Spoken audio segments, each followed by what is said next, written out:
জন্য তারা মাঠে নেমেছিল। যখন আবু সাইদকে গুলি করে, মুক্তকে গুলি করে, যখন ইলিয়াস আলীকে গুম করে, যখন চৌধুরী আলমকে গুম করে, যখন আমাদের এই যে সুমন সহ কত আমাদের ছাত্রদল যুবদলের ভাইদেরকে গুম করা হয়েছে, আয়না ঘরে রাখা হয়েছে, তখন আমাদের যারা মাঠে নেমেছে তারা কিন্তু তাদের পরিচয় কি, তারা কোন পদে আছে তারা কিন্তু দেখে মাঠে নামে নাই। তারা তাদের ভাইয়ের জন্য, বোনের জন্য, তারা দেশের গণতন্ত্র রক্ষার জন্য তারা মাঠে নেমেছিল। এটা আমাদের মাথায় রাখতে হবে। আগামী দিনে আমাদের অনেক কাজ, অনেক সম্ভাবনা। আমি আগেই বলেছি আমার ইন্ট্রোডাকশন বক্তব্যে যে এখন কথা দিয়ে যে আমি কথা বলতেছি না, আমার কাছে মনে হচ্ছে যে এই কথা না বলে আমি যদি কাজ করে দেখাইতাম তাহলে আপনাদেরও বেশি উপকার হতো, দেশেরও বেশি উপকার হতো। এখন কথাই কম, কাজ বেশি করতে হবে। বাংলাদেশে আমাদের যদি 31 দফা একেবারে 1 থেকে 31 পর্যন্ত ইমপ্লিমেন্ট করতে হয়, বাস্তবায়ন করতে হয়, তাহলে কিন্তু কাজের বিকল্প নেই। শিক্ষা, স্বাস্থ্য, বাসস্থান, আমাদের প্রত্যেকটা সেক্টরে আমাদের অনেক কিছু করার আছে। আমাদের গণতান্ত্রিক প্রতিষ্ঠানগুলোকে ঢেলে সাজাতে হবে, আমাদের বিচার বিভাগ ঢেলে সাজাতে হবে, বিচার বিভাগের আপনার স্বাধীন করতে হবে। আমাদের প্রত্যেকটা গ্রামাঞ্চলে আমাদের প্রত্যেক নারী পুরুষ প্রান্তিক জনগোষ্ঠী যাতে সমান শিক্ষা পায়, সুশিক্ষা পায়, সমান স্বাস্থ্য হেলথ কেয়ার পায়, স্বাস্থ্য সেবা পায়, সেটা আমাদের নিশ্চিত করতে হবে। সেটা নিশ্চিত করতে হলে আমাদের সকলের যার যার জায়গা থেকে কাজ করতে হবে। এবং সেই কাজটা যদি আমরা করতে পারি, মানুষের ভাগ্য উন্নয়নের জন্য কাজ করতে পারি।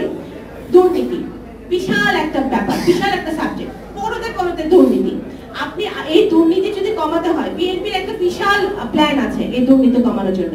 এই যে জনাব তারেক রহমান সাহেব ঘোষণা দিয়েছে যে বিএনপি যদি সরকার গঠন করে আগামী দিনে, তাহলে 1.5 বছরের মধ্যে আপনার 1 কোটি কর্মসংস্থান। এটা কিন্তু ইটস এ ভেরি অ্যাম্বিশিয়াস আপনার প্রপোজাল।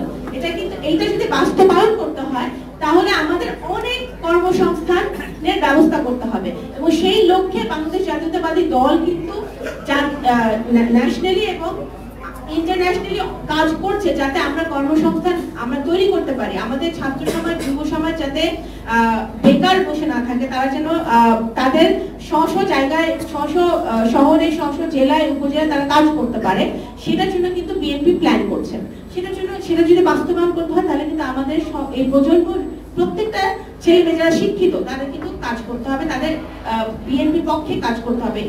এই জায়গাটা কিন্তু অত্যন্ত আমি গুরুত্ব আরোপ করতে চাচ্ছি।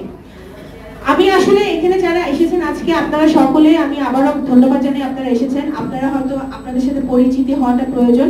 আমি অটলকে রিকোয়েস্ট করবো যে তোমরা একজন মানে জেলা ওয়াইজ যদি আপনারা নাম বলেন, সবার সাথে আমরা পরিচিত হব।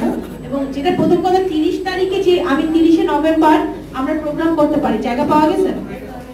30শে নভেম্বর 2025 এই আমি যেটা বলছি সেটা হচ্ছে মহা সমাবেশ না, এটা মহা সম্মেলন একটা আমরা করতে চাচ্ছি। আপনারা সকল জেলা এবং উপজেলা, যে উপজেলার যদি আপনাদের সংগঠন থাকে, সেই উপজেলা নেতৃবৃন্দরা এই প্রোগ্রামে আসবে।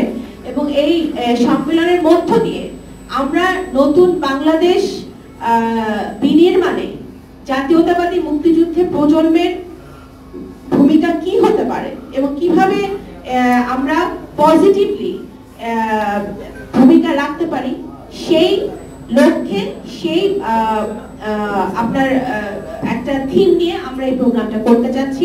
এবং সারা বাংলাদেশের প্রজন্মের নেতৃবৃন্দকে, কর্মীকে এবং আকৃষ্ট করে এবং তাদেরকে ইনক্লুড করে এবং আরো যাতে আমরা নতুন সদস্য বানাতে পারি। যেসব জেলায় আমাদের কমিটি আছে ভালো, যেসব জেলায় আমাদের কমিটি নেই সেই সব জেলায় আমরা প্রজন্মকে প্রতিষ্ঠিত করতে পারি, সেই লক্ষ্যে কিন্তু আমরা এই সম্মেলনটা আয়োজন করতে চাচ্ছি। সুতরাং আপনারা আপনাদের জায়গা থেকে আপনাদেরকে জানানো হবে যে আপনারা দয়া করে আজকে যারা এসছেন তারা আপনাদের মোবাইল নাম্বার এবং যদি ইমেল অ্যাড্রেস থাকে, ইমেল অ্যাড্রেস, এবং ইমেল অ্যাড্রেস না থাকে মোবাইল নাম্বার আপনারা দিয়ে যাবেন। আপনাদের মোবাইল নাম্বারে এখানে প্রজন্ম থেকে যোগাযোগ করা হবে সবাইকে একভাবে। এবং প্রজন্মে এখানে যারা আছে, যারা সেন্টারে আছে, তাদেরকে আমি বলবো যে আপনারা আজকে যারা এসছে নেতৃবৃন্দ, তাদের সকলকে একটা হোয়াটসঅ্যাপ গ্রুপের মধ্যে আপনারা নিয়ে আসেন, যে গ্রুপে আপনারা যাতে একটা বার্তা দিলে সবাই পেয়ে যায়, একটা বার্তা দিলে যাতে সবাই পেয়ে যায়, সহজ হয় কাজটা, আপনারা নিয়ে আসেন। এবং আমাদের এই সম্মেলনটা হবে আগামী দিনে প্রজন্মকে শক্তিশালী করার সম্মেলন, আগামী দিনে নতুন বাংলাদেশ গড়তে প্রজন্মের কি ভূমিকা হতে পারে সেটা বাস্তবায়ন করার সম্মেলন। এটা মাথায় রাখতে হবে। আপনারা অঙ্গ সংগঠন ও সহযোগী সংগঠন এটা নিয়ে সম্মেলন না, আমি কি বুঝাতে পেরেছি কথাটা? তো আপনারা বোঝেন এবং আপনারা কিছু হলে বিচলিত হবেন না, কারণ আপনাদের পায়ের নিচে মাটি যদি শক্ত থাকে, যেটা আমি মনে করি আছে, তাহলে আপনাদের বিচলিত হওয়ার কোনো কারণ নাই। আপনাদের যে সমস্যাগুলো আছে, বাগেরহাটের যে সমস্যা, খুলনার যে সমস্যা, আবার আপনার কুমিল্লার যে সমস্যা, সিলেটের যে সমস্যা, গাজীপুরের যে সমস্যা, আপনারা সরাসরি আমার সাথে যোগাযোগ করবেন, আমি সমস্যার সমাধান আমি করে দিব।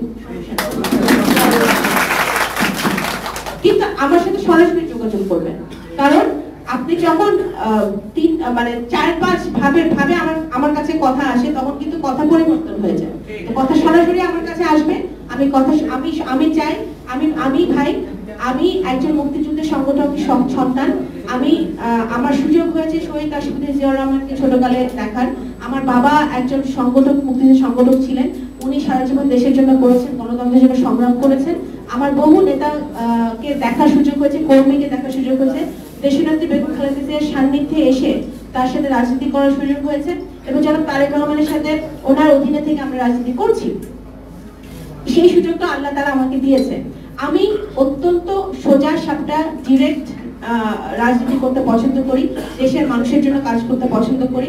আপনারা যদি সরাসরি আমাকে কোনো সমস্যার কথা, আপনাদের সশরীর এলাকার সমস্যার কথা বলেন, আপনাদের সমস্যার সমাধানে আমি 100% সচেষ্ট থাকবো, ঠিক আছে? তো সুতরাং আপনারা এগিয়ে যান, আপনাদের দুর্বল হওয়ার কোনো কারণ নাই। আপনাদের মনে রাখতে হবে, জাতীয়তাবাদী মুক্তিযুদ্ধ প্রজন্ম ইজ এ ইউনিক অর্গানাইজেশন। এটার মতো, এই অর্গানাইজেশনের মতো আর কোনো অর্গানাইজেশন বাংলাদেশে নাই, এটার কোনো অর্গানাইজেশন বাংলাদেশে নাই। আপনারা শুধু সেটা আপনাদের মাথায় রেখে আপনারা এগিয়ে যান, মাথা উঁচু করে এগিয়ে যান, গর্ব নিয়ে এগিয়ে যান। আমি আপনাদের সাথে আছি, বিএনপি আপনাদের সাথে আছে। বাংলাদেশের যে সকল জনগণ সত্যের পথে আছে, গণতন্ত্রের পথে আছে, ন্যায়ের পথে আছে, তারা সকলে আপনাদের সাথে আছে। সুতরাং আপনাদের ঘাবড়াবার কোনো কারণ নাই। আবারও অসংখ্য ধন্যবাদ জানাই, এবং আগামী দিনে নতুন বাংলাদেশ গড়তে, একটি নতুন রাষ্ট্র গড়তে, একটি স্বচ্ছ সংসদ গড়তে, একটি স্বচ্ছ পার্লামেন্ট উপহার দিতে, বাংলাদেশের প্রত্যন্ত অঞ্চলের মানুষকে ভালো রাখতে, শিক্ষা দিতে, স্বাস্থ্য দিতে জাতীয়তাবাদী মুক্তিযুদ্ধের প্রজন্ম অগ্রণী ভূমিকা পালন করবে, এই আশা ব্যক্ত করে আমি আমার বক্তব্য শেষ করছি। বাংলাদেশ জাতীয়তাবাদী মুক্তিযুদ্ধের প্রজন্ম জিন্দাবাদ, এবং আপনারা সকলে যারা এসেছেন সকলকে আমার পক্ষ থেকে শুভেচ্ছা, অভিনন্দন এবং অনেক